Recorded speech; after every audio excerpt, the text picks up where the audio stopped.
Hey, good morning, guys. Hey, it's Friday. Here we are. Told you I'd be back on Friday. Didn't disappoint. Will tell you I'm extremely tired this morning, so if you can see it on my face, I do apologize. Had a pretty long, wild night last night. You know, when you're a young man, those are great to have, but in this case, it certainly wasn't the best of nights to have. I'll tell you all about it here in just a minute. First, let me get a cup of coffee, get woke up, and we'll get into this.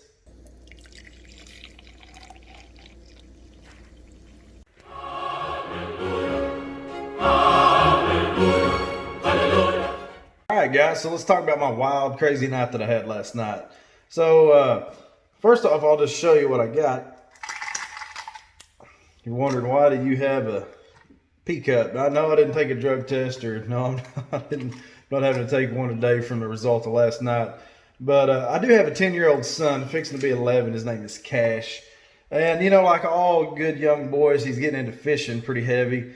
And, you know, tying his own lure, having his own tackle box, his own gear, and all that stuff. And he constantly is going through it to make sure it's where it's supposed to be.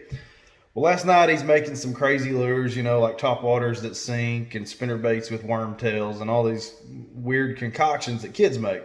I did the same thing. Well, he had all his gear spread out all on his floor. And I guess he forgot that he had a tray of these little spinner baits sitting down and nice and neat. But anyways, he comes and shows me this lure in the living room.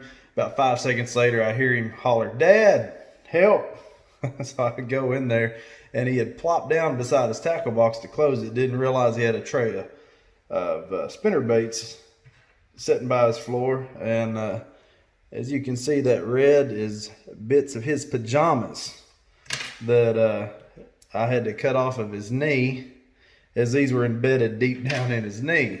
Couldn't get them out no matter how hard we tried, so we ended up going to the emergency room, spending about an hour and getting him a numbing shot, and they cut him out of him. So pretty wild night got in. Like I said, pretty tired this morning, but that's all right. We're going to get into it anyway. All right, guys, so we're just going to jump right into today's discussion, and it might hurt your feelings, might be a little sensitive for some of y'all. I don't know if it is. Sorry. So I'm going to talk about this new generation coming into work and getting started in this business of NDT. You know, part of my job is hiring these new guys, getting them started on the path to glory. And you know, unfortunately, we're finding that a lot of these new guys just have no work ethic. They've got a bad attitude. They think they ought to get paid $100 an hour, and they got a 50-cent work ethic. And that's just, it blows my mind, guys. Guys that want to complain because it's too cold, too hot, they don't want to travel. Even though you asked them when they hired on, "Are you willing to travel?" And they, "Oh, yes, sir." And when it comes down to it, they ain't got it. And, you know, it just blows my mind, guys, because back when I started, you might get a phone call after waiting for a job for 3 or 4 weeks with no job to go 1,000 miles across the country to go to work the next morning, and you got 2 hours to leave. And best believe we jumped and we left, because if we didn't, somebody else would take your spot, and they'd lay you off, and you wouldn't have a job for another couple months. You know, you might be gone from home for 6, 7 months at a time. And, you know, if you didn't do your job exactly how your technician wanted you to do it, they'd run you off. And, you know, there wasn't no HR, there wasn't none of this stuff that we have today. They just ran you off, and that's the way it was. And you went home and wished you had a job.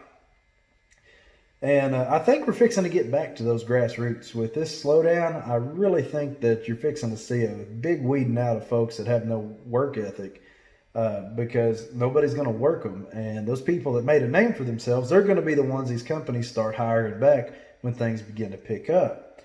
Why am I telling you this? Why am I preaching at you like I'm your dad? I'm not.